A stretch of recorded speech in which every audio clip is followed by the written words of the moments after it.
we'll call the meeting to order. Allegiance to the flag of the United States of America and to the republic for which it stands, one nation, under God, indivisible, with liberty and justice for all.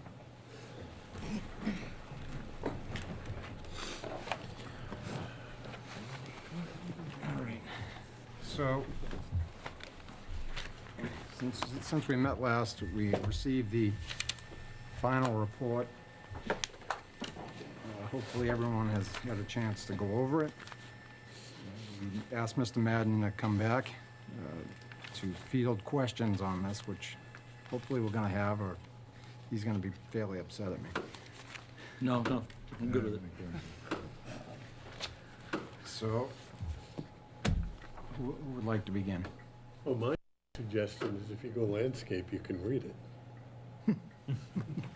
You've just seen right through my plan. No, fuck it. That would not go through. It was what we expected. It was what we've been talking about. We did have some questions for clarification. And you Yep. had mentioned 5%, 5% for the school. To clarify, that was, Right from the start, remember, these are recommendations. Nothing here is cast in stone. I think I mentioned that if a department comes before the Finance Committee or the Board of Selectmen or whoever committee that is part of the budget process, and they have a compelling argument as to why a percentage should be different from the recommendation, then that's the decision of that board, that committee, or that group. 5% is what I have seen. It's been my experience. I've seen lower. I've seen higher. So they're simply recommendations based on experience. They're not carved in stone, as I said before. I think the question is that a 5% increase in the assessments to the town, which is would result in, I don't know, a 1% increase to the school budget, or is that a 5% increase in the school's overall budget? No, this is purely identifying areas in the town of Whitman Article 2 budget. So similar to the 8.5% last year. Yeah. So the assessment number. If you were looking at a municipality like a Rockland or a Duxbury for their school, would you recommend the same percentage for? They'd actually be their thrilled. education? Duxbury, I think, was 2.6. Their increase going into 21, I believe, is 2.6. I don't, off the top of my head, I don't recall what Rockland is. I didn't bring my computer, I could probably look it I up. think what I'm getting at is the difference between an education line item for a municipality versus a town that's part of a regional school district. Because, almost 50% of the regional school district's budget is Chapter 70 state aid, and that is not giving us a 5% increase. So, this assessment to Whitman of 14 million is about 30% of the actual school department's budget. So I'm just trying to put some context around that. If the schools were to get 5% increase from the town of Whitman and the town of Hanson and from the state for Chapter 70, that would be an overall 5% budget increase for the schools. And I think that would be a nice opportunity to fund the schools appropriately, but with 0.45% Chapter 70 increase, 5% from the towns doesn't equate to an overall 5% budget increase. Again, it's, I'm sure that each department will come forward with their requests. They have the supporting documentation. I think what I've tried to explain verbally and in the report is you've got an irresistible force meeting an immovable object. Something has to give. Or you determine that you want to go to the voters with a general override. But trying to mitigate postpone the need for an override and mitigate the cost of the override is where these recommendations come from. And I certainly didn't want to come to this committee who's expecting a lot, and I think I'm up to the challenge, and just say, yeah, you need an override. It's just not that simple. I wanted to do what I could to say, well, if you did this or if you did this, you'll at least mitigate the increase. It looks as though it's inevitable right now, but again, you've got the 800-pound elephant in the room with the allocation formula that's going on. I don't know where that's going, so I tried as much as I could to keep that out of the analysis. I did note that with the recommendations that I made, that you could potentially, given the recommendations, you could potentially put off an override for another year. However, if every department comes in with 4% and you're convinced that's exactly what they need, well, now you're on to an override earlier than the recommendations would indicate. But it really does come down to all departments, I guess, looking at how they could do it better, or making such an argument that everybody would be in favor of that increase. John, I know that when we engaged you to do this analysis, our concern was being able to identify where we were and where we're going, history being a good indicator of what the future holds. And I know, speaking for myself, that the budget as it relates to the schools for the towns of Whitman and Hanson are a particular challenge because so much of it is fixed. It's not growing with the revenue stream each year. And in fairness, our request was for you to focus on the factors that affect Whitman, and you've done that. The challenge for us is twofold. If we feel that we need to raise our assessment or our contribution significantly in excess of 5%, that comes at a cost, and that cost is either an increase in the levy limit or a reallocation of funds. And I think that's what you pretty much pointed out in your numbers. But that's still a challenge because we can't make that decision independently. We're part of a region. And as one goes, so must the other. So, I appreciate the work you've done, and I understand that the 5% is something that you look at as a general applied principle for funding. And I guess what we do from here forward will determine what happens in the budget process. You have to provide an education for the residents of Whitman and Hanson and some outside that keeps students coming, not drive them away. I think we had that conversation that, there are times when it appears that students are looking elsewhere. Well, they're not, but certainly their parents are. So you've got to provide an education. You've got to fund an education that keeps those people in school and not looking elsewhere. I think that's at least the first sign of a good education, that they're not looking outside and thinking I can get a better education somewhere else. Again, if the school is somewhere outside the range, fine. How are all the other departments coming in? I mean, at the end of the day, it's basically your bottom line, Article 2, to start with, and then you discuss your capital and other repeating expenses, somewhat repeating expenses. I know I looked through the last year, and there were a number of departments that in total came in under 2 to 2.25% to 2.5%. So there is a give and take there.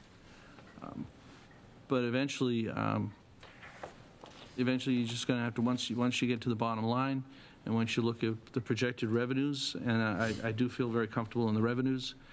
I feel comfortable with the revenue projections. The budget projections are simply recommendations that I'm making to you, and with the reallocation of funds that are currently being used. But the revenues are there, and you've just got to decide what you can do to make those revenues work. Or, as we spoke the last time we all met, you've got a $5 million override and a $1 million override, round numbers, okay? It's going to be somewhere in between once you settle on the direction that you want to go. It's not one or the other.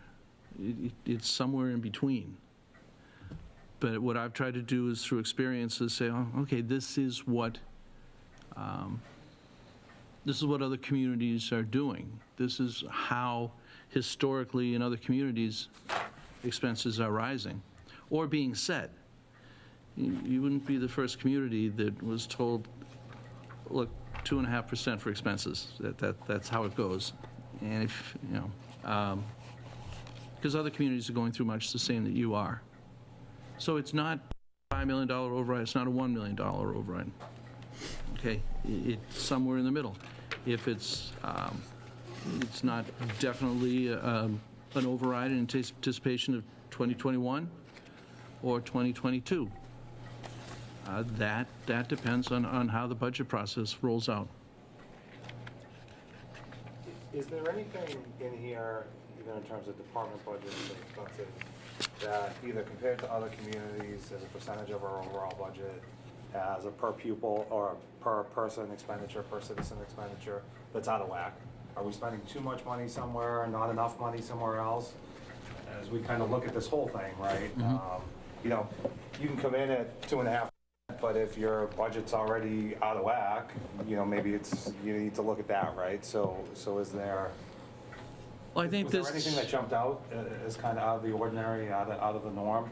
No, because each community determines the level of service that they want to provide to the residents. Well, the residents determine to the town what level of service that they expect. How the town accomplishes that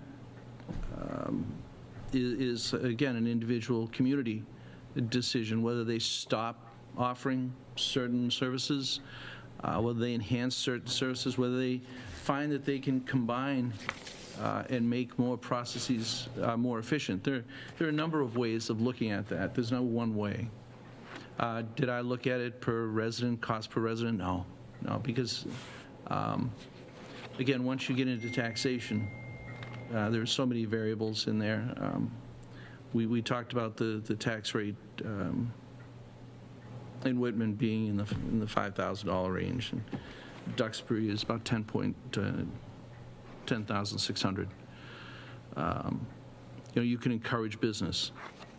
That takes a lot of pressure off of the resident. It brings in different types of traffic versus, the 4-bedroom colonial. Let's see, okay, parents get one and fill up the rest of them with students. If you get the elderly coming in, you have to give consideration to senior services. So there'll be that shift in demographics. There'll always be that shift in demographics when you look at some studies are indicating that 55% of populations in a few years are going to be seniors. So that's something you're going to have to address. None of what I've looked at or what I've recommended actually solves individual issues. We identified them. They need to be recognized. We talked about IT. We talked about inspectional services. Those are concerns, I think, that need to be looked at, among some others. They are there, but that becomes up to the community to determine whether or not they want to address those sooner rather than later. I have a question for you. You, and I wish the police chief hadn't just stepped out right now, but one of the things you identified was the motor vehicle fine account as something that would be, a recommendation would be to dissolve that account, absorb those receipts into the general fund every year, and just deal with it that way. This may actually be a better question for Frank. Is that something that we can do with, as a town, because we petitioned the state to allow us to create that account in the first place? In order to discontinue the account, we would have to file home rule legislation to rescind our, actually, we would have to vote to rescind our approval of the home rule legislation. I don't believe we have to go to the state for that. Okay. We had to go to the state to petition for the action and then had to accept it. So the reverse would simply be to rescind our acceptance. And that was, I'll verify that, but I believe that's the I process. think you're right too, Frank. If you've seen that there's a steady decline in that revenue anyway, it's becoming short money.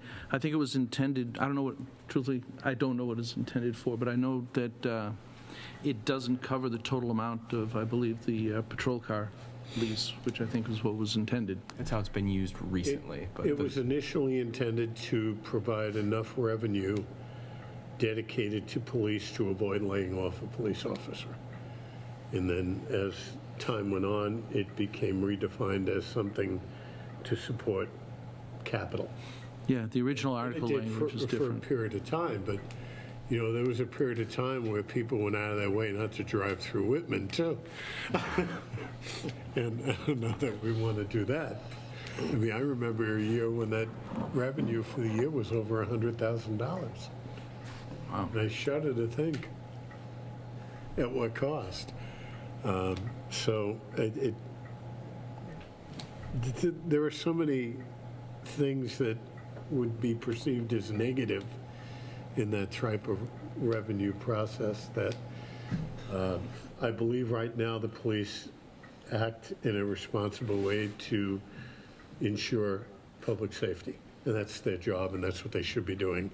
They shouldn't be focusing on head counts to raise money. And I wouldn't want to see us going back to that. And that's, actually, that's one of my recommendations, was to roll it into the general fund. You can't purchase patrol cars, it's cost prohibitive. But as there is a shift, if it continues to decline, and the model shows that it's, and in my recommended budget, that revenue does decline. Don't expect it to be around forever, or certainly not in the $100,000 range. But what happens is, with the fluctuations of that sort of thing, either the levy and taxation takes over, or it doesn't matter because it's all one pool of funds. And it would be brought into the general fund and funded through there, rather than having to deal with the questions of, well, I thought this money was supposed to fund those patrol cars, and now it's not, or it can't. Well, it's in the general fund. It's cared for as replacement of equipment, just like equipment in other departments. Yeah. And actually, one of your recommendations after that would be to start replacing equipment as part of an operating budget. Things like even patrol cars, which are short. Patrol life cycle. cars, That's you're more of a right, long-term exactly. goal. They have, and the green community, I believe it's the green community changes, that at least at one time, the life expectancy of a patrol car is about 3 years. And then one of your inspectors or one of your assessors winds up with it. And that's no longer the case. That can't be done. So I think that with those things that, even if they've been leased, I don't think I'm the only one that's told you to get out of leasing. Yeah. But again, patrol cars, they're just cost prohibitive, and they need to be replaced too often. I think that we have a plan for ambulances, which need to be, they're big ticket items, they need to be replaced every 6 years on a schedule. So, we reserve that money to make sure that it doesn't have to compete, because broken down ambulances are a bad thing. I think we all agree. So there's no battle over those funds. They're singularly dedicated funds. But some of the leases that you have out there, I think you prioritize them as purchases, and you purchase until basically you run out of money. And that's your capital plan, in a nutshell. It's, since we're on, on those two accounts, it's my understanding that both the fine account, the police fine account and the ambulance account, the way those articles are written up and approved by the town people of Whitman is that that money essentially, at the end of the year, goes back to the general fund each year. So, I think, it's my thought that we should adhere to the will of the people and how they voted these articles in, which haven't been amended, and bring this money back into the general budget. Currently, in neither case is that occurring. Right. I think the intent of the motor vehicle fine account was to defray a salary or operating costs of the police department every year. So it wouldn't necessarily go back to the general budget, but it There's nothing in would the function the article. same way. Where does the offsetting- salary for the police department come from? Yeah, it comes from the general budget. Just to clarify, John, we're not talking about taking away from police or fire. We're just talking about reallocating these accounts as more of a general use revenue, correct? That's right. And there's not a large discrepancy in it, in that if we budgeted $800,000, although they collected $900,000, but conservatively, if you looked at $800,000, they've been funding as much as $500,000 out of that for their salaries and expenses. And we're looking at making sure that we put $150,000 away for ambulance, and then another $10,000 away. So there's not a lot of money being lost here with regard to, yes, get away from the term taking it away from the fire department. You're at a point now, again, where you're struggling for revenue, and in all departments. And it's difficult to see that much money be segregated when, again, you're a town starving for revenue. And if it were to go into, the general fund, inherent in that would be the offset, the funding of the fire department salaries and general expenses, whatever's in there. And again, at the same time, recognizing that there is, because I feel after having talked to the fire chief that there's definitely a need to segregate some funds specifically, because it's more than a priority. It's an absolute positive need. And so I would modify that fund. I wouldn't eliminate it. I would modify it as to funding and purpose. Just as a point of information, we always have the opportunity to identify and reserve a portion of revenue for another purpose, for specifically to create a reserve for appropriation purchase account. And if you go back, I don't believe it's that long ago, but 18 years, we did that. We would vote to create a reserve for appropriation ambulance account, and each year for 3 years, we would allocate money from that revenue into that reserve for appropriation account. And then when we hit our target point, we would then vote to purchase from that reserve for appropriation account. So I really don't see it being a lot different. I see us identifying the revenue as it comes in from reserve for appropriation and then allocating it. Is that? Again, if you were talking about just ambulance, that would be one thing. But if you have a capital plan that excludes, that you have free cash, which is contributed to by all departments. If you turn back money in your budget, you've just contributed to free cash. And the intent is normally that you use free cash as the foundation of your capital plan. Again, we talked about a town this size to have $900,000 to $1 million of free cash and as the foundation of your capital plan suggests a robust capital plan. So you do that, and all departments contribute to it for the most part. But then you have one department that has $800,000 a year, $900,000 a year, that you expect to use wisely. And in conversations with Tim, I have no doubt about that. But at some point, the practice has been $400,000 or $500,000 has been going into really the general fund to offset the costs of. So why not make the argument that I need 6 more firefighters and I'm taking this money from this account?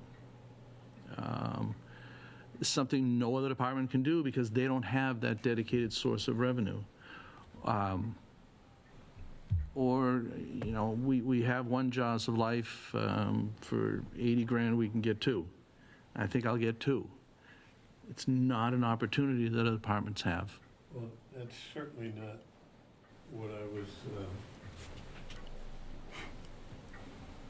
indicating as a thought process. My thought process was the revenue comes in, we identify what portion of that revenue is to be reserved for purchases. Okay. The other revenue can then be used for general fund purchases. You're saying as that exists now, we could do that As it exists even with today, that fund? We can do that. So instead of allocating it to all the places that we're allocating it now, we could change the way we allocate it and use it for another department if you wanted to. But DPW say. say, $1 million this year, and you want to use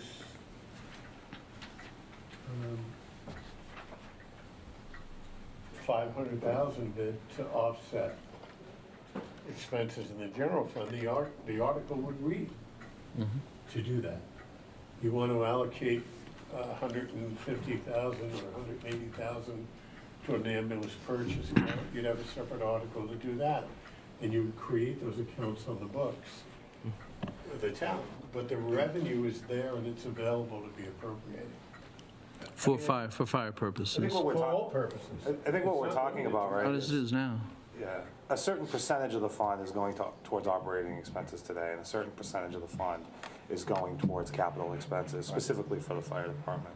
I think the recommendation is we continue to allocate those capital expenses towards the fire department. For a department that's producing this revenue, you certainly wouldn't want to see that go away. You move the remainder of that account into the general fund, where you're going to fund the operating expenses out of anyway. And so I think, Randy, to your point, that we're not really changing anything. It's an accounting practice in terms of the way, you know, things work. And it's probably the right thing to do, given the way that the, you know, original article was written. It may even need to be tightened up a little bit with an amendment. But I think for people, you know, who are watching this, we're not really talking about any significant changes or reductions to how we spend that money. This is just about, you know, best practices from an accounting standpoint and from an operational. well, there will be, To tell you the truth, I sort of was. What I was recommending was that that the ambulance receipts be considered general fund revenue. However, for purposes of the ambulance, the first $150,000 of ambulance receipts go into this fund. For purposes of turnout gear, $10,000, I think we talked about, go into this fund for purchases of, I think, 6 sets of turnout gear every 3 years. And if there's another purpose that you know is rotating on a gap basis, that we build that into the first X amount of dollars. But other than that, that $900,000 goes into the general fund, with the exception of those items that are determined to be rotating, but Right, but it's not Really gap. 9, it's 9 minus the capital, which we're already spending today, And then it's money where, so maybe there's I forget the calc, I did it at home, but I don't know, $150,000, $200,000 that isn't clearly earmarked for anything, but today we're spending 500 and something on Salaries and operational salaries and costs, right. operational costs, right? So ultimately, you're maybe just moving I think you just 700,000 into the you just general fund, we're already spending 530 from there. clearly defining it as revenue. Whereas it's no longer creating articles to move the money, it's revenue. And And you would, and your only articles would be, I mean, a lot of. the article would be in capital, yeah. Right, capital. A lot of the money that it's being used for is already in Article 2. I mean, we already see the salaries we talked about. You have the ambulance billing for $35,000. You have Holbrook Regional Dispatch for $60,000. That's already in Article 2. We're just using the ambulance fund as the revenue source for it. It's not changing really. It's still in Article 2 already. I mean, you can go in and see some of the other things that, obviously the equipment's not. So we'd still need, but right now we're not creating an article to pay for the $400,000 for fire department salaries that came out of that fund last year. That's just part of Article 2. We're just approving that in Article 2. That's the funding source. But there is another big change we talked about is currently right now, that money's not getting returned to the town at the end of the year, and it's supposed to be. So that would be a change on how that goes. So, I mean, in doing the article or changing the way we do it, we'd want to incorporate that too and making sure, well, I mean, I guess it would, no matter what, should be coming back in, but right now it's rolling over. So that'll affect that fund as well. One actual change that you identified was the Water Sewer Enterprise Fund offsetting costs for Article 2, the operating budget. That $512,000 estimated for 2020 is a significant amount of money that we could bring in as new revenue. It's new to the operating process. It's already it's a collected. balance, because now you lose that in free cash. But your free cash, I don't know if it was, I truly don't know if it was an anomaly or not, but free cash this year was 1.9, Yeah. 1.6. 390 of it was income that should have been, or revenue, cash that should have been recognized several years ago when we sold properties. We carried it on the books. So you're going to, from time to time, you're going to have that sort of thing, that big anomaly, whether it was in the mid 2000s, I believe there's the gas, the amount of some sort of alcohol in gas. We Oh. didn't see anything out of that.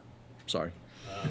Sadly, some communities around us did, but we didn't. But those things can really jack up your free However, cash, but you have to identify them. The improvements at National Grid, I'm hoping they do that again soon. But if we identify that as revenue, then the following year, our 2.5 is now increased, correct? Because we've Yeah. identified it as revenue. If we're able to tax up to 2.5. Not the 2.5 is increased. That's That'll, on tax levy, that's not estimated Right. receipts. Not as- You have, Well, what- they're actually referred to as taxation, I'm sorry, John, let me No, just no, get through go this, because I'll forget. The reference to taxation is actually three major categories, for better or worse.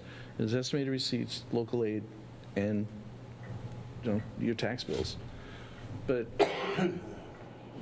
practically, taxation is those monies raised from personal property and real estate taxes. And so the 2.5 is based on that. How it works is you take the previous year's base, add the previous year's new growth, add the previous year's 2.5, and then calculate the 2.5 of that, because sometimes people will look at it and go, well, that's a lot more than 2.5, because they took the base. Can I just want to ask a question about that enterprise account, to make sure I understand it correctly. I think I did when I read the recommendation, but essentially today, there are items in Article 2 that we're funding within the levy limit, that we're then getting reimbursed at the end of the year on. But that's taking up levy capacity. So by funding those, taking those items outside of Article 2 and funding them ahead of time or assigning that funding source, we're then freeing up space within the No. levy limit?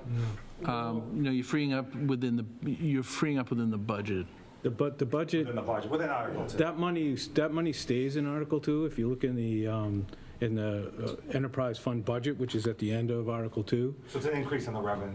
you're basically, right now, that indirect cost is basically the services that town hall provides for the sewer and water, so the collector's office, the accountant, all of that. So that money being 500,000 is basically in that budget, and it's gonna stay in that budget, and will go up this year, whatever the amount it goes up.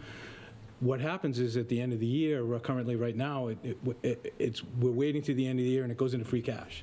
So I'm assuming that money's gone a long way in funding what we just, funding for the police and town hall, and now that's come out of the budget. That money, instead of keeping it in free cash, if we apply it to Article 2, it'll actually bring down our levy. It'll reduce, actually, you're right, it'll reduce the levy limit, because if we had to raise, in order to balance the books this year, we had to raise $28 million in taxes, and that brought us to our levy limit.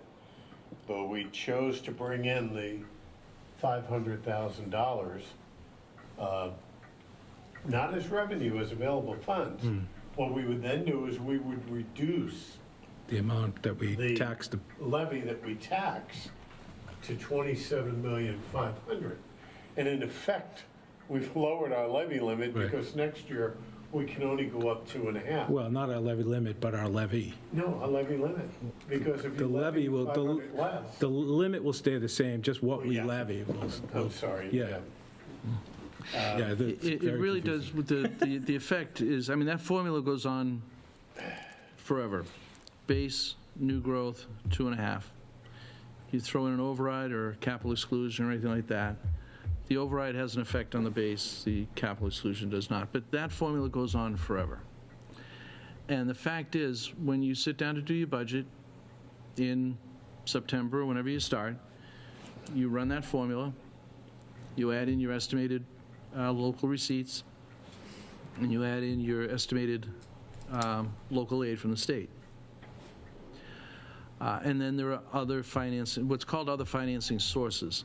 Now, if you look at the spreadsheet for Article 2, you'll see a column that is basically, with few exceptions, has been entirely the ambulance receipts fund. You'll see that as an other financing source, because if you look at things just on the surface, because your taxation, your local receipts, and your local aid couldn't pay your bills.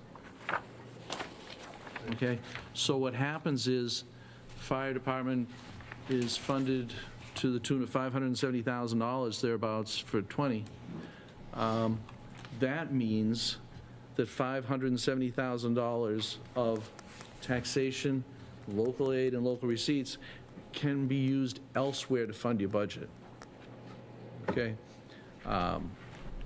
If you were in a position where you had that sort of flexibility and you brought the $500,000 of indirect costs in,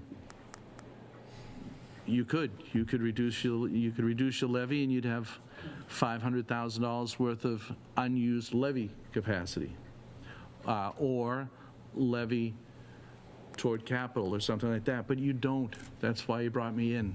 You don't have the flexibility to utilize the levy in any other way but to provide the services that the residents of Whitman have come to expect. Bear in mind, as we focus on this, one of your recommendations was to take a look at how we estimate local receipts, because, well, last year we were dollars from the actual, and the concern is, by estimating that highly, we leave no cushion for future problems. The issue is, if we're estimating now at 95%, and we want to roll back to 85%, that's going to have an impact levy. on our available funds, because our local receipts are, what, 4 million and change. If you if you do 85% of that, that's 100,000 less. Actually, down That, almost 0.5% from yeah, 2019. exactly, because we have utilized our funding sources to their maximum available limit, and that's where we are today, where we closed, after several iterations of our LA5, we ended up closing, I think, 24,000 to the good. Yeah. Is that the final number? At one point, we were at 3,000, but there were things DOR required us to change in our calculations, and one of them was a transposition of numbers in the assessor's report, so we had to readjust that, but $23,000 is very close. $20,000 is rounding. It really is. It's a penny on the tax rate, penny And- plus. Almost the only difference that's going on here is you give yourself a little bit of flexibility and protection against anomalies. By that, $500,000 in free cash is a great thing. There's no question about it. But a couple of things is, and if situation was different, I would say continue to do that, because that's $500,000 is a great jumpstart on free cash, which again goes back to your capital. I just don't know that you're in that position.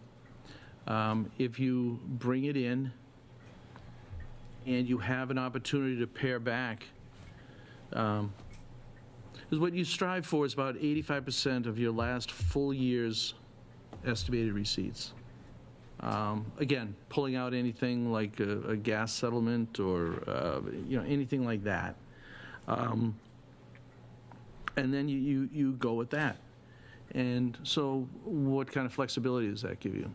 Well, if, for example, new growth comes in low, well, you have that cushion. All right, you go from 85% to 86% or anything that you have there. You move your local receipts around. If you find out that you have maxed out on taxation, local, and local aid, and you're at 85% of local receipts, okay, you can move that out a little bit. It provides you some flexibility, and it provides an opportunity for across-the-board usage. But $500,000 in free cash is a lot of money. I'm not going to deny that. And hopefully, if nothing goes wrong, and you're at 85%, you could very well raise a few $100,000 in free cash by your revenues coming in over your projections. I don't know that this is anything that we've talked about in this committee with John, but I'm assuming discussions have gone on with John. We had discussions about the possibility of having two town meetings, one in the spring for Article 2, and maybe one in the winter or late fall for capital. Is that something that you would see as a benefit to us, as we would have a better idea of what our numbers are to go to capital, and have get the budgeting under control in May, and then see what we were able to do with the capital in the second town meeting?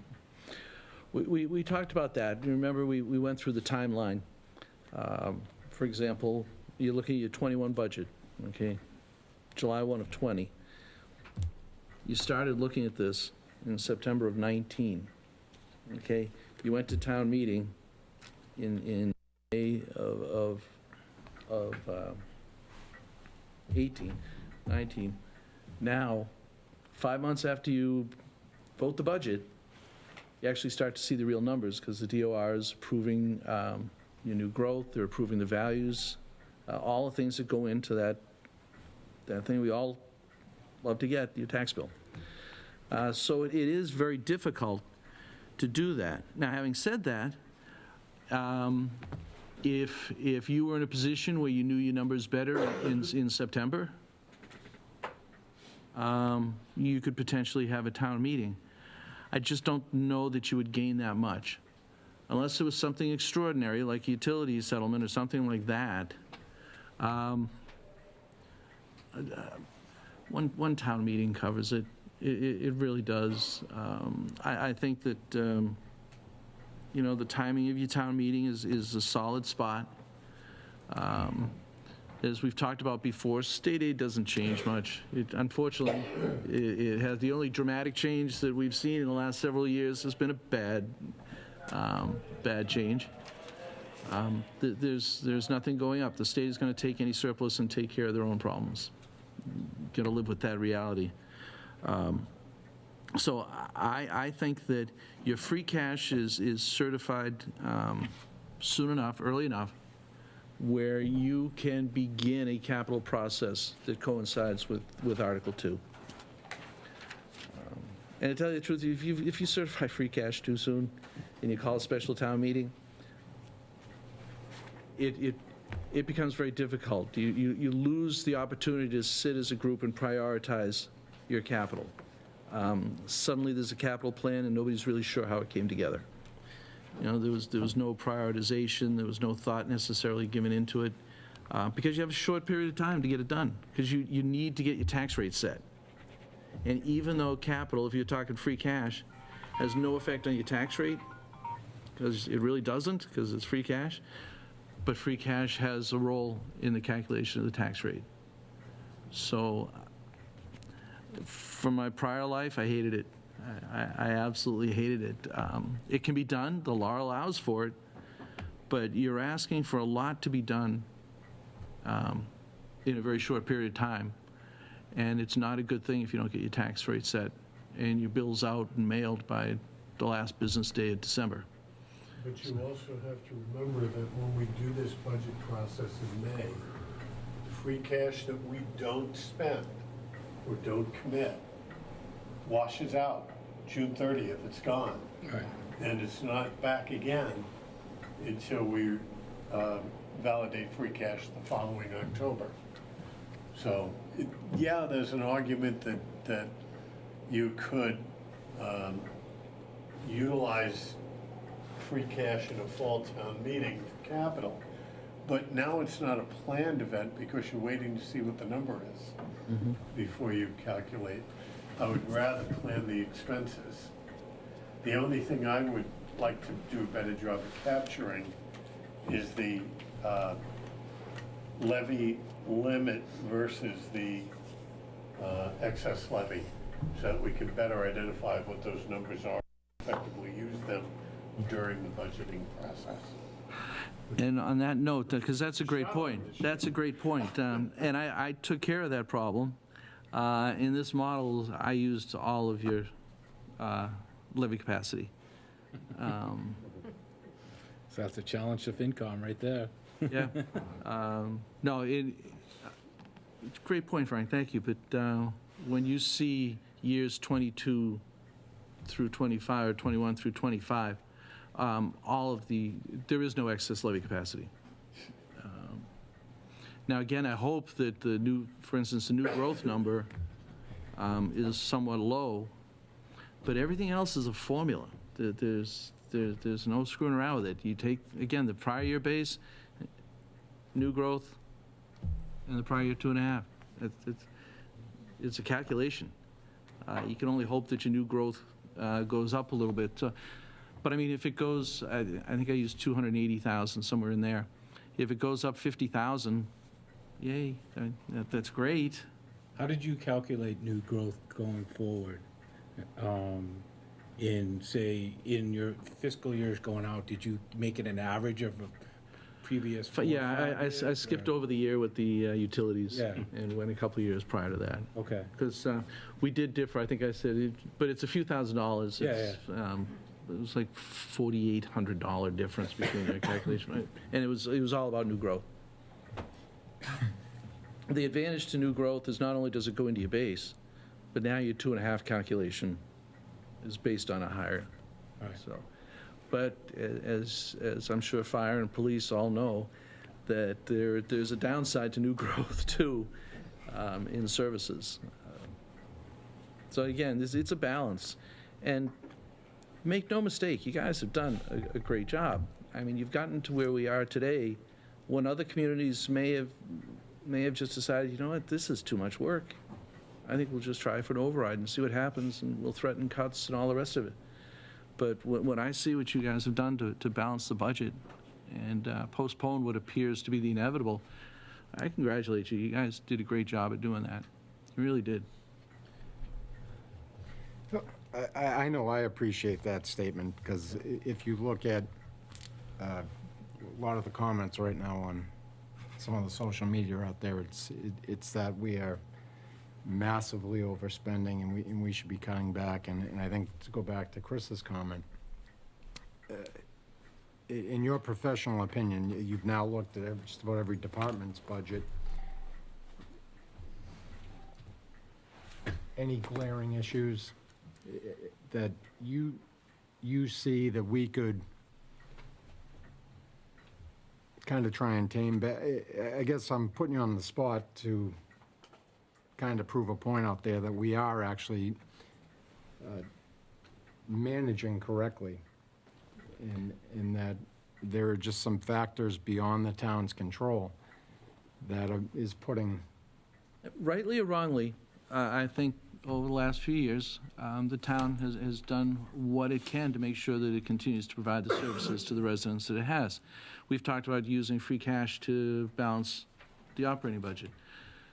Well, for all intents and purposes, you have, because you have to understand, I consider debt to be part of the operating budget. I know you guys put it out there in separate articles, but it's recurring, and there's really no discretion as to whether or not you pay it.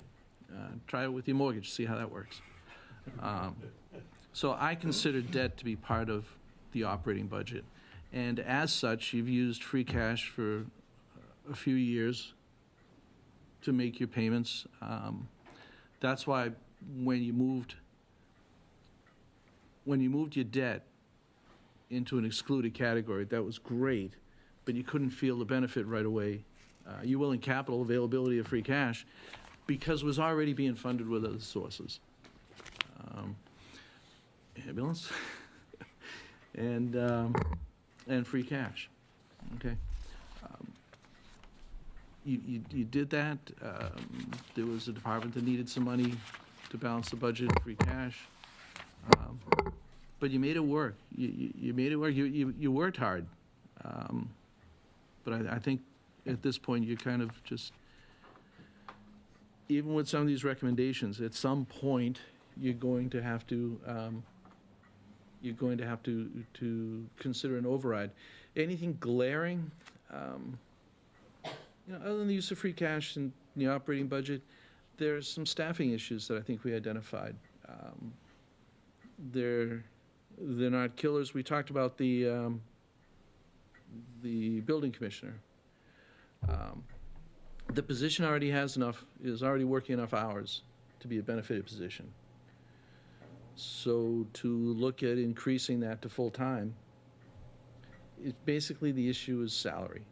A little bit of pension, but in that category, you're looking at about 2.5% of the annual salary, so it's very small money. We talked about that. Love to figure out a way, Tim and I have talked about this, how to get overtime down. That's it's got to go back to staffing. And IT. Guy's got to be able to go on vacation. He has a right to go on vacation and a privilege to be sick once in a while. That was something else that I noted. And the fact is, when I did meet with the building commissioner, you've got some projects out there on the horizon. Some related to the fire station, the Council on Aging. There was a school, I believe, that he had mentioned. Middle school. Okay. You've got those coming up. It's never easy. But glaring, no. Like I said, I haven't looked at your Facebook. I think it would be bad form if I asked to be a member. But, here we go. But anything to suggest that you haven't done everything you can to make sure that the services being provided are on. I didn't see anything necessarily extravagant. The percentages were, a little on the high side, but that's the cost of doing business a lot of times. It's it not necessarily translates into extravagance. The average family tax bill for Whitman in 2020 is going to be $5,250. That's obviously a significant difference than Duxbury, but we're different towns. That's up 6% from last year, which it was $4,950 last year. Overall, the average family tax bill's gone up 24% in 5 years.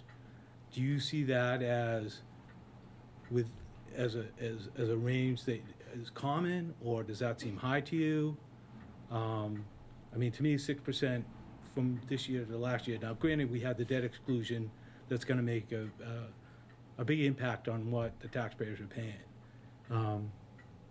My concern is that, almost 25% in 5 years. That seems really high to me. And I know, we're all hearing it on social media,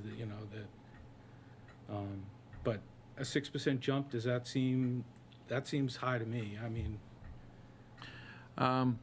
No, not necessarily, because, we've talked about the effect on the operating budget, and, that's been up in the 4s and the 5s overall. Right.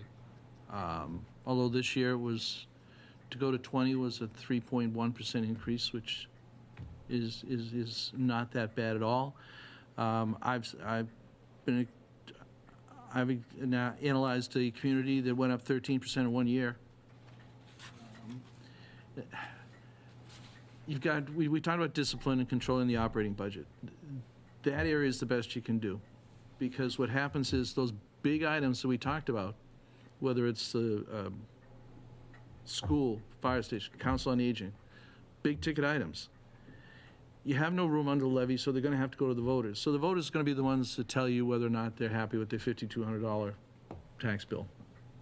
And I think that I think that if overall your budget were to go up 3%,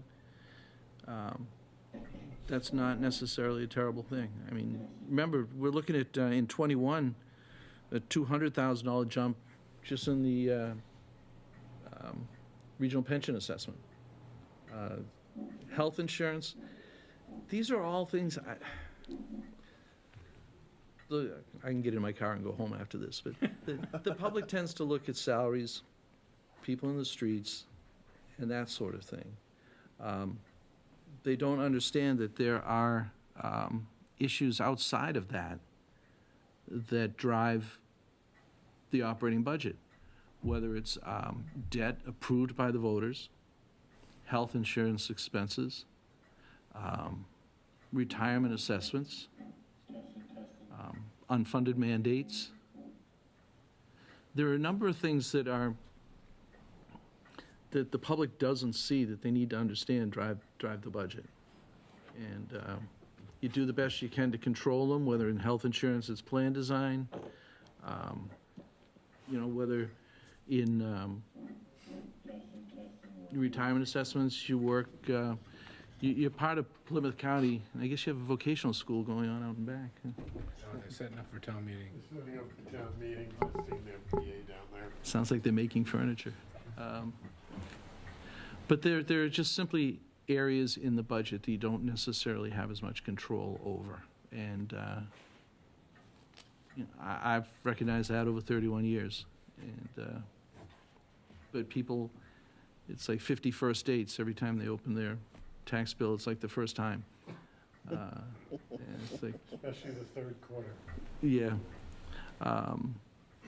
If that is the case, and we can talk about that, a policy that I had was that you understand you get a preliminary tax bill for your first and second quarter, and it's basically last year's tax bill divided by 4. But I would sit with the assessor, and this is wandering off the reservation here, and say, look, the tax levy is going to go up 2.5%. So take the prior year's preliminary tax bill and at least bump it up by 2.5%. And then we talk about what's going on. Well, you know, we're bringing on new debt, and it's going to be, you know, a couple of $1 million. So nobody liked it, but they liked it a little bit better because what's happening is everything that went on that becomes actual when you set your tax rate no longer has to be paid in your third and fourth quarter.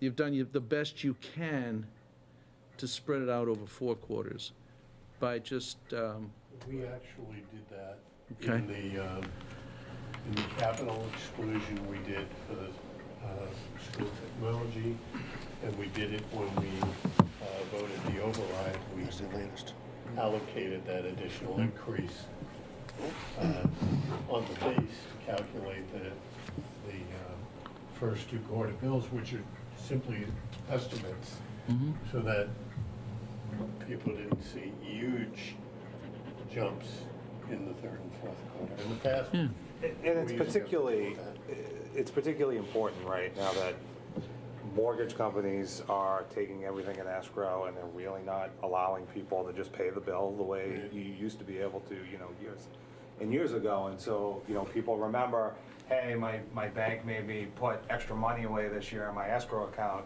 They don't really remember when they either give it back to you or, you know. So I think anything we can do to better estimate those things so that, you know, residents don't feel that pinch, and even though it may, you know, not be that much monthly, the stigma is kind of there, right? Once your bank comes to you and says, hey, you were short in your escrow account, you got to go up. And the problem with most of those is they don't estimate based on the final year, bill. They take the increase in that first quarter and they multiply that by 4. Yeah, yeah, they do it incorrectly, right? So that's. I think it behooves us to obviously when we look at this, to be aware of where our median tax bill is and how it's gone up. But I think it also, you know, I think it's realistic for us to say to the residents, you also need to look at where we are to the surrounding towns with like services and like demographics. And, you know, if you expect us to be able to continue that, you know, there's a certain cost. And if we're below, and I'm not talking about comparing Whitman to Duxbury, but if, you know, we're below like towns with like demographics and like services, then to maintain those, we're going to need to come up. And I don't think any of us here are suggesting that we look at that tax bill and we go off the reservation, but I think it's, you know, it's definitely something that we need to look at to say, hey, you know, are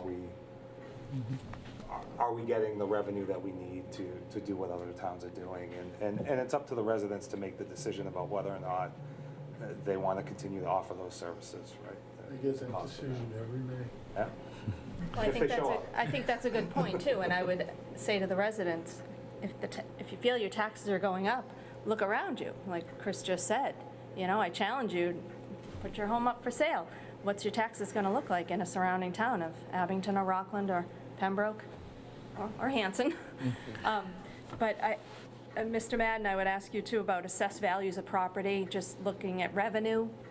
I don't know if that's something you looked into in regards to Whitman and our assessed values, and how that translates to revenue and what we may be missing, or if, you know, that was part of your review. Not part by part.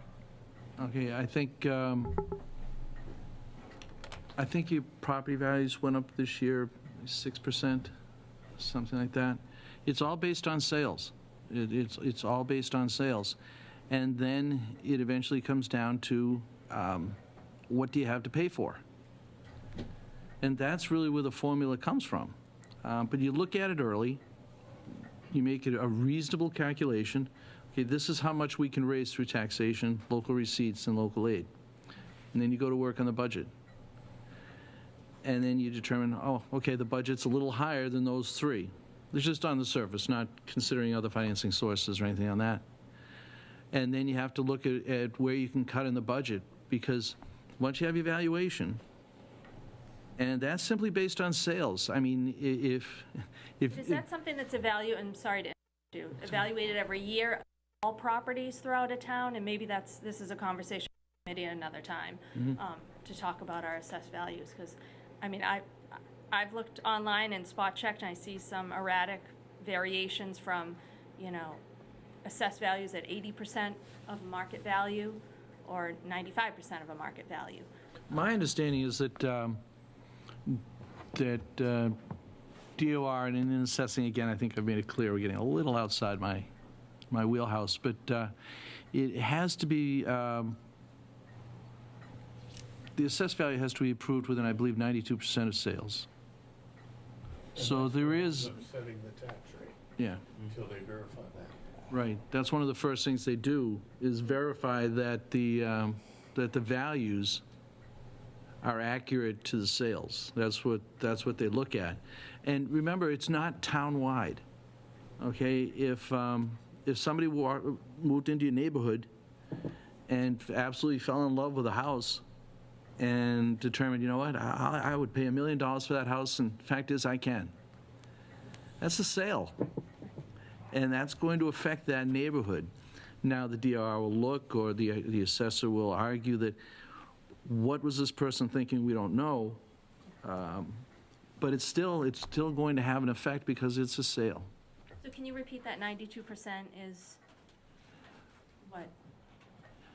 What the assessments are based to sales. But remember, we're also talking January 1st of the prior year. That's the mark that the DOR uses to make that assessment. So when we set our tax rate, we're looking back to January 1st sales. We're not looking at current sales. You're always a year behind in that number. It kind of moderates when you're in a rapidly increasing market, and it also moderates when you're in a decreasing market, because the lag time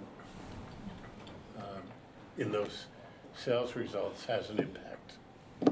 And I think we, just with Mr. Madden, had rather stay somewhat on point with your stuff. We can always have Kathy Keefe come in and the assessor, if that's... I've had this discussion before. Correct me if I'm wrong, though. Let's say we doubled our assessments. Just a crazy number. That's still not going to change our tax levy, though. No, it's going to lower the tax It's rate. just going to lower the tax rate. So whatever that number is for the total assessment doesn't affect our tax levy at all. All it does is bring the tax rate down. So if The we only thing that's double... going to affect your tax levy is going to be how much you expect to spend. Well, but I mean, we're already, because of our debt exclusions, we're already way over our, I mean, the levy itself isn't going to change. No. It's still going to be the same number, even if our assessment's doubled, because it's just going to cut the tax rate. And I think, That's what's confusing, I think, a lot of people that, I agree, the new growth is the number we want to get a handle on, because that's the one that's going to get a change in how much money we're going to get into as revenues.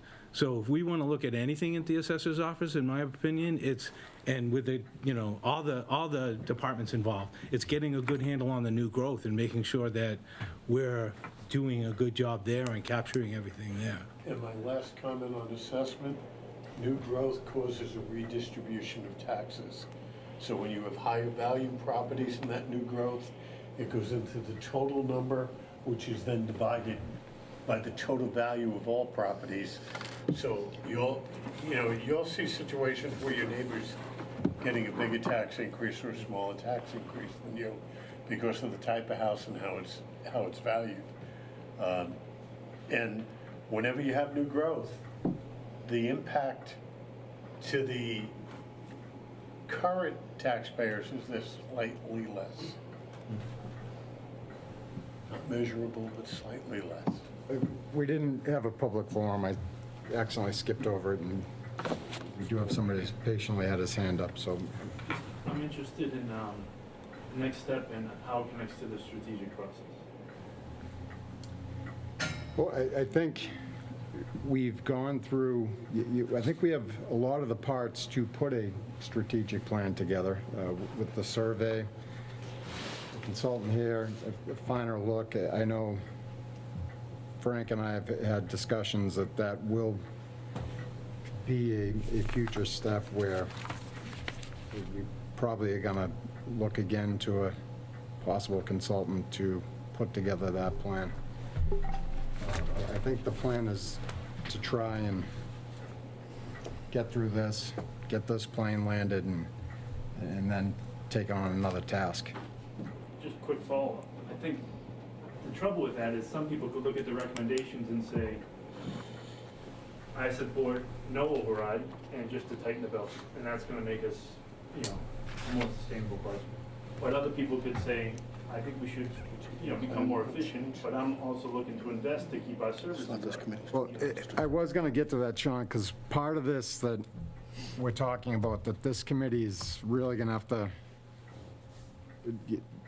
get a strong handle on, is the projects that Mr. Curran discussed with Mr. Madden. We have a possible plan for a new school in the works. We know we need a DPW building. We have some larger projects that are gonna have to also be financed. That's all gonna have to play a part in I think what this committee's doing. So that's where I see the strategic plan coming in next, is getting a handle on, and we're starting, Frank had a call with MSBA about the school. I think we have to get some timelines on some things, and then you have to put it out and get the feeling on it. I think May town meeting, you'll see that on the warrant, and we'll know if the public's gonna push ahead with that. We can put together a great plan. We could put together a great override plan. It all hinges on what the town wants to pay. And you and I have had this conversation. I believe we do need a strategic plan. I think we need to get these, you can only have so many things going on at one time. And I think, or else you're going to lose sight of the next step. Well, I do think that redefining how we look at our numbers helps us to start the strategic planning process, because what I see as a strategic plan is, what does this community want to accomplish over the next 3 to 5 years, and how will we support it? What is the public looking for? Because, Sean, we can come up with a great strategic plan incorporating our ideas and presenting them, but if we go to town meeting in an election and the voters say no, that changes the plan. Right. If we go back to the survey, I mean, it was pretty clear that They wanted more with less. and voters would support overrides for certain things. And we've seen that happen. We saw, 2 years ago now, a detailed plan by the fire chief to increase staffing. It worked. To me, the survey was somewhat vague, too, because, yes, we got that they would support an override for certain things, but we really didn't narrow down what those certain things were. Some of the other questions kind of indicated a little Right. bit. So we're going to work with that, because we have to extrapolate that information as part of the strategic, Plan. what are the words I'm looking for? SWOT. SWOT analysis. Strengths, weaknesses. All of that has to come into play. Let me go here and then, I know you had put together a strategic plan in Duxbury, and we had kind of talked about this, that we were kind of following the steps. Well, from what I see here at this point, we gotta take this information, we gotta digest it. I think we have to discuss it with the finance committee in its whole and with the selectmen in its whole, but we have recommendations on the table. And we have to decide what we want to do with those recommendations, whether we want to adopt all of them, some of them, and then move forward with that. And then, yeah, also we need to decide as a whole, you know, where we're going with, as a community, where we're going to go with it in the future. Right now, we've got a budget to put together. We got to get through that process. And then we're going to have to decide, we want policies to come out of this. We want to adopt them, and we want to make sure that we can stick with them. So, yeah, you know, the strategic plan, we had our consultant here, who did a nice job, we put it all together, and now we have to tie it all in. Well, I do think, for me, part of the strategic plan, and I was going to ask John about this, I think we've seen increases in this town, and yes, the tax rate's low, but there is no, you know what, Lisa, you go ahead. I'm sorry. Then I'll go back to my statement. I said you're next. Well, one thing that I've looked through this and I haven't seen is looking at other resources for possible, there's buckets of money out there for capital plans and improvements. The Community Preservation Act, for instance, there's a pot of money out there for the town of Whitman. And we're talking about new growth, new residents. There's money every year with every transaction, real estate transaction that happens in the town. The Registry of Deeds puts money in a bank for the town of Whitman that Whitman cannot touch because we have not adopted the Community Preservation Act. And if we're talking about looking at an override and increasing the tax bill, if the town would adopt Community Preservation Act, it's 1% to 3% of the tax bill. And there's a formula in there that actually is not as much as people think. It's pennies on their tax bill. However, at the end of the year, every November, the state allocates money to each town that has adopted this Community Preservation Act. And that money goes to updating our historical buildings, park and recreation, our town pool, it takes care of those, and it helps us invest money into housing. So it covers three very important pieces that we're trying to savor here. And it also lets us tap into our taxes and earmark anywhere from 1% to 3% of that for these types of projects. But then the state also gives us money. It allocates money, and there's a whole Excel sheet you can look at of how much money each town gets above and beyond what we have put into this pot. And it's $50,000, $60,000, $70,000 a year that money is earmarked for the town of Whitman that we cannot touch. It's spread out to other towns because we have not adopted that Community Preservation Act. So that's a pot of money that's out there that we have not reached out to. To get, that helps us pay for some of these things.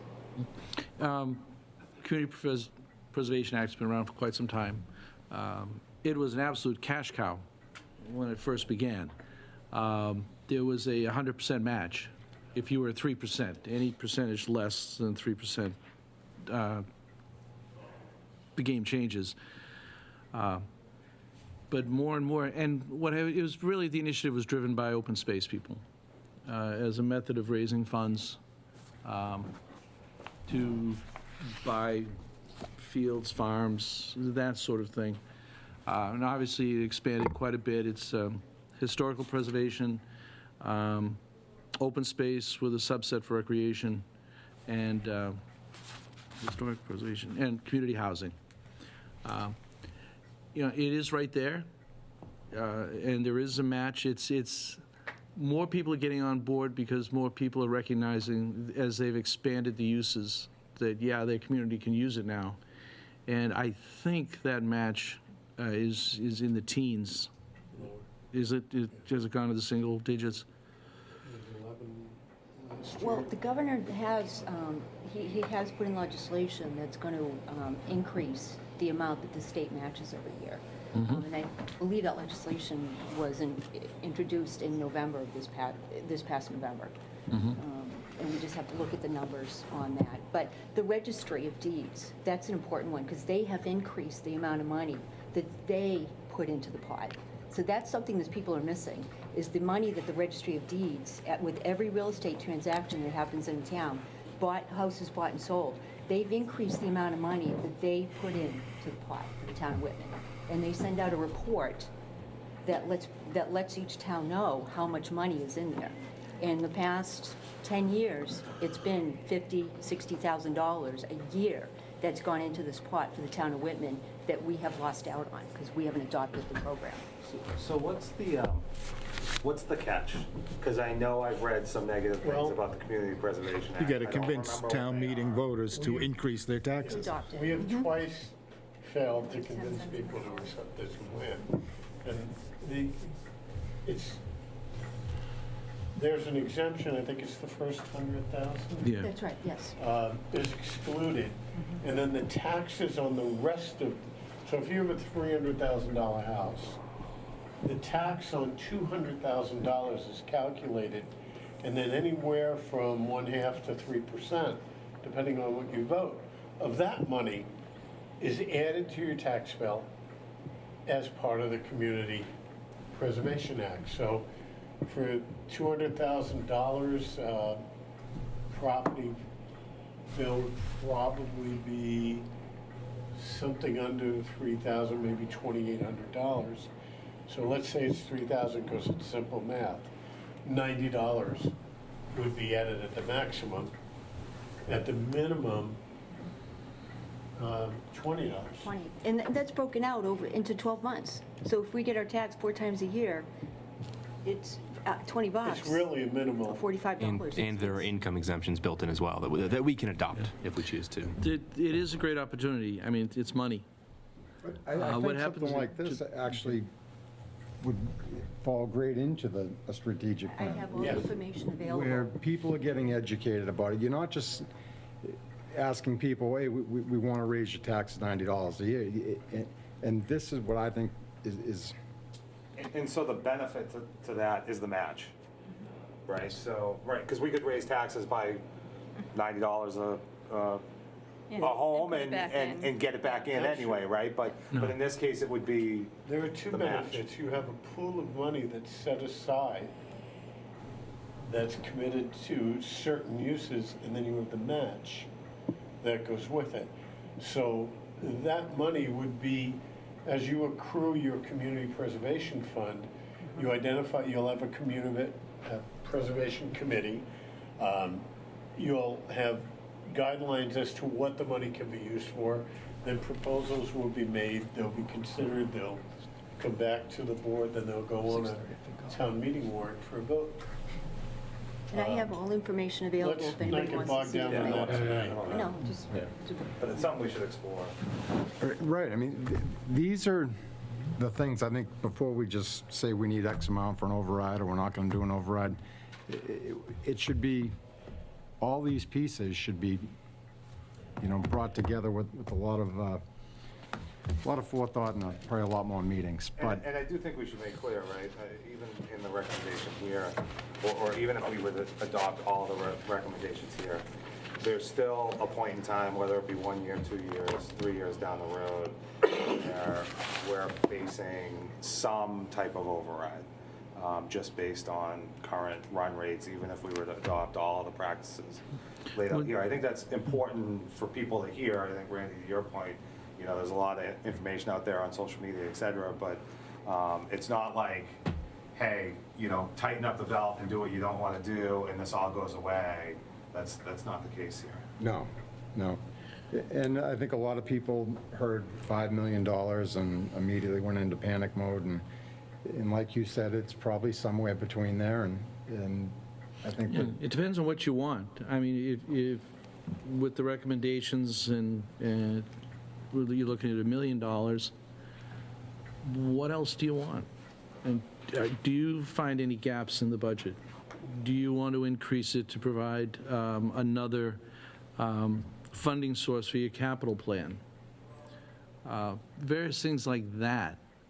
Like I said, I found a couple of gaps, not onerous, but, large enough that it should be taken care of, but that's not my call. That's something when you talk strategic planning and you talk new growth, again, what kind of new growth? There you bring in your planning board, if you have an economic development committee, you bring in that sort of thing. A lot of things like conservation. I mean, do you have a parcel of land out there that would work as a small commercial industrial park? Or, the trendy thing right now is let's grow pot. There's some communities, Leicester, Uxbridge, there's a real boon. There's, hundreds of thousands of dollars involved in those, in taxation. So, the numbers are what they are. Topic for discussion in this town. Yeah. But that's what a strategic plan is. It's not just making the numbers and deciding on an override. It's deciding what the direction is that you want to go with this town. Do you want to leave it, with the residential commercial split that you have? Do you want to increase small business? They all bring pluses and minuses to the table. Good luck with that. And real quick, this report will be made public on the website sometime soon. Yes. Okay. All right, as we wrap up, I know Finance Committee has a meeting getting ready to start, and Selectmen have one coming up as well. Final thoughts from Mr. Madden. More than likely, this will be the last time. Yes. Whether or not it is. Barring any major issues, he won't be scheduled again.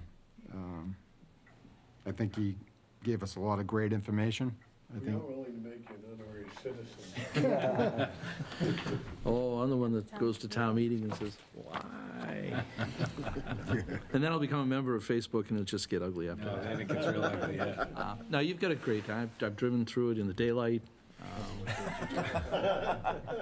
It's pretty terrific. I think you ought to have some sort of a fundraiser as to who's the best pizza in town, because you get a lot of contestants out there, I will say. But it's really, it's There's a new fundraiser. Used car dealers. And coffee. but it's got some terrific stuff going on when I drive through. Some of the old buildings, the old architecture, it's fantastic stuff. You just have to decide how you want to use it.